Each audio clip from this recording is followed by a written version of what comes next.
Itadori Yuji is the perfect balance between the realistic and optimistic protagonist type.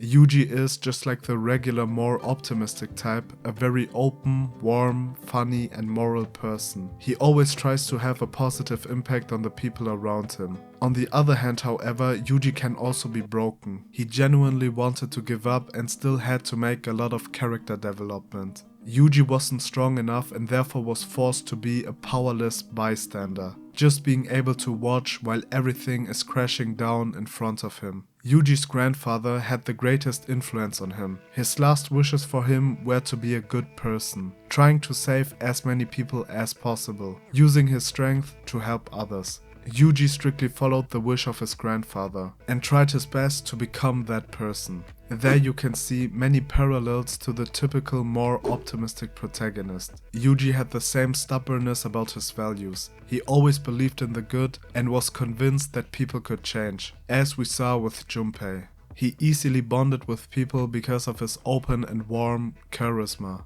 To be fair, he hadn't had the same impact on the side characters like Naruto and Luffy. But Junpei and especially Megumi had slight changes because of Yuji.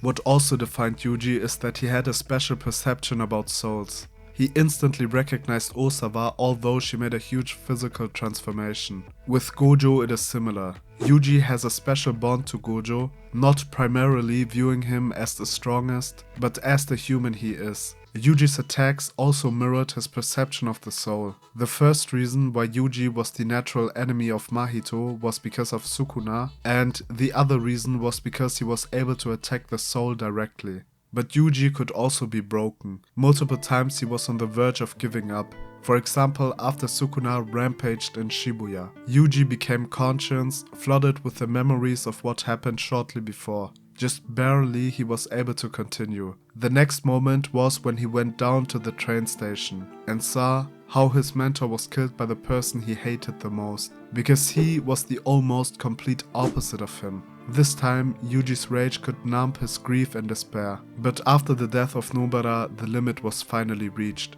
Yuji couldn't continue anymore. He broke completely. He stopped fighting and genuinely gave up. His intrinsic energy was exhausted. After so many losses, the burden to be a hopeful and positive person became too heavy. Just as it is sometimes, Yuji needed the help of the outside world to take up the fight again. Fortunate for Yuji, his friend Todo joined at the exact right moment. He reminded him why they had to keep going, and Yuji was back at it. Now you might rightfully argue that this situation is almost a replica of Luffy when Ace died, or very similar to Naruto when Jiraiya died. Both also couldn't continue, lost their intrinsic motivation, and both needed extrinsic help to regain a purpose. The difference why Yuji is way more realistic than Naruto and Luffy is because Yuji is weak and therefore overwhelmed. He often was a powerless bystander. He could only observe, not doing anything while terrible things happened around him. In Jujutsu Kaisen we got two absolute powerhouses, above everyone, Gojo and Sukuna. The ones after them are Kenjaku, Yuta, Yuki, Jogo, and probably Mahito. Between layer 1 and 2 there is already an immense power difference, as we saw with each fight of Gojo and Sukuna versus Jogo. Yuji is way weaker than Jogo, Kenjaku or Yuta. Yuji was, for the absolute most part of the story, one of the weakest, in contrast to the actual strong people. Being rather weak than strong makes it much harder to be an optimistic, hopeful and joyful person. If you don't have the strength to fight against what's happening to you, you become a powerless bystander. I think that's a struggle many people can relate to. Sometimes there happens something which you desperately want to stop, but there's no action you can do to get out of the misery. If you are strong, it's easy to assert your values. The difficulty comes when you are confronted with your own weakness and still have to back up what you stand for. Geto, for example, failed at that point. Yuji being weak makes him much more approachable. And what really is the genius of Gege Akutami and what makes Jujutsu Kaisen very different from Bleach, Naruto or Black Clover is that Gege completely cut any random unreasonable power-ups or rage moments for Yuji. In tragic moments, Yuji didn't have a random power-up. For example, awakening reverse curse technique when Nobara was hit by Mahito, awakening a soul ability to reverse Nanami's or Junpei's idol transfiguration or anything similar. Yuji had a set skill set, and that's it. When Yuji was confronted with a tragic moment, there was no plan B. He had to deal with the situation with the few skills he always had. With Naruto, Asa, and even Ichigo, a more realistic character, it is different.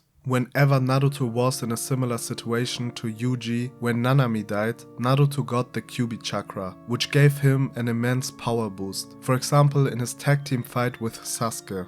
They both weren't able to win against Haku, but after some Kyuubi chakra, Kid Naruto finished Haku easily in a 1v1. Or after Naruto and Sasuke met Hagoromo, Naruto randomly was able to not just heal Kakashi's eye, but also save a literally cooked and dying guy. Asta also had a necessary power up in his fight with Yami, giving his arm to win against Dante. Although Ichigo sometimes became hopeless and depressed, he always got the right power up for the right situation. In his first major fight, he hopelessly lost against Kenpachi, not even being able to cut him.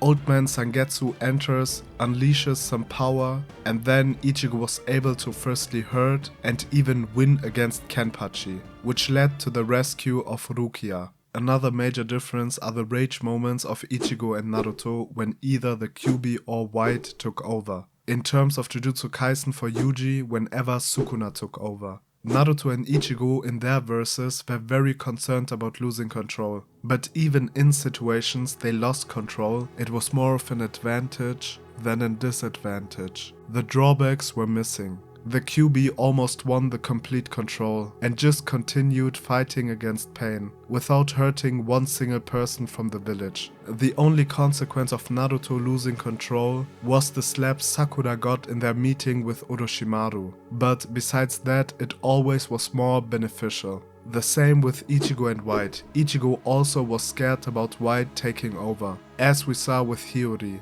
But when White actually took over, it was a major benefit for Ichigo and his friends. Ichigo was nowhere near to have a chance against First Evolution Ulquiorra, and even less so after the second transformation. Ulquiorra just played with Ichigo, and basically used him as a punching ball. But after White took over, the power-up made no sense, because then the roles reversed, and Vastulorde Ichigo used second evolution Ulquiorra as a punching ball. The only drawback of White taking over was that Uryu was hurt, but with Urihime's abilities he was quickly healed again. In Jujutsu Kaisen, however, when Sukuna took over, it always had a long string of consequences. Only the very first time Sukuna had control over Yuji had no drawback, because Gojo was there, and besides that it was a test, so Yuji could have regained control at any given moment. Yuji once retreated and gave Sukuna the control after being surprised by a strong curse. The consequences? Yuji was taken hostage and had to make the Enchain Binding vow, which guaranteed Sukuna control for a short period of time. The next situation Sukuna took over was during the Shibuya incidents. Yuji was unconscious because of his fight against Chozo.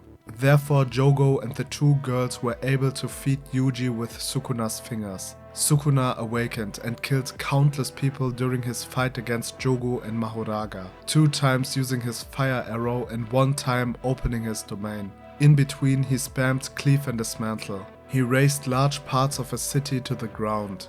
The reason why Yuji is more realistic than Naruto, Luffy and Asta is because Yuji shows you the reality of how it actually is to be an optimistic person in a brutal world, without superhuman power arriving at the right moment. I want to clarify that I don't have problems with unreasonable power-ups or rage moments per se. There definitely is some truth to it. Hidden powers are awakened when you are at your lowest. But sometimes in animes they are over the top and hinder resonating consequences, for example, of being a powerless bystander. Especially uncontrolled rage moments should, in my opinion, have more drawbacks for a more authentic representation.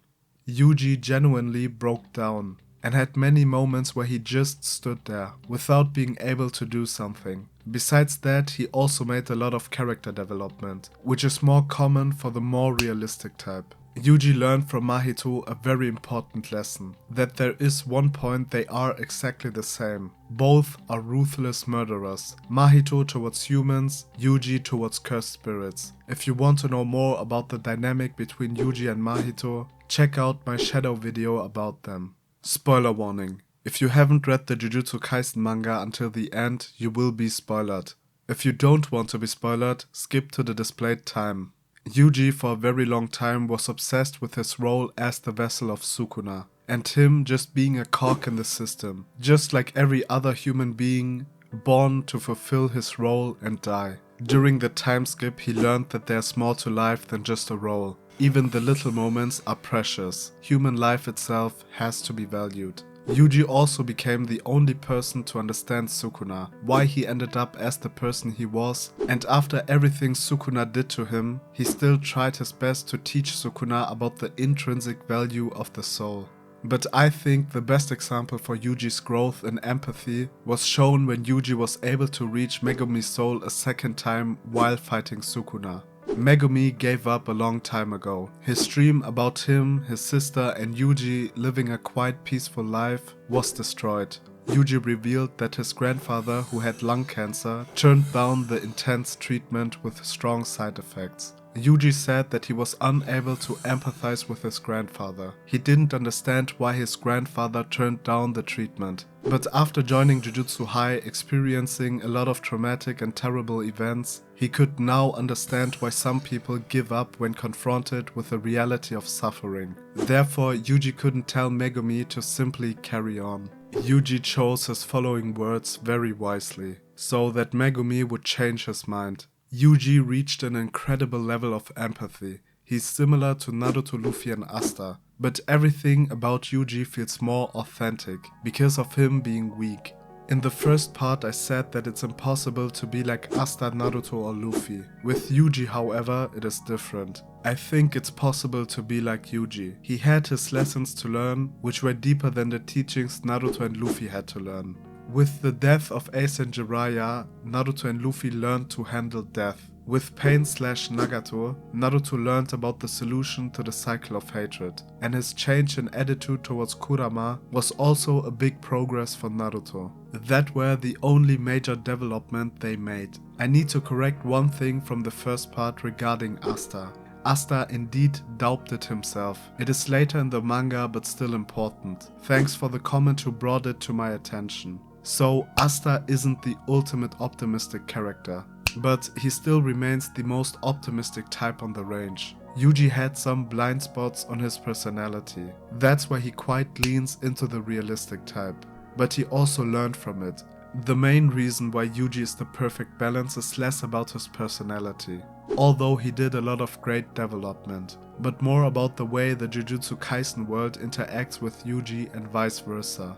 In contrast to Naruto, Asta and Luffy, Yuji was for the most part of the story weak. Gege's decision to go without any out of nowhere power-ups or rage moments for Yuji leads to a way more authentic and realistic interaction of an optimistic moral person inside a cold-blooded world.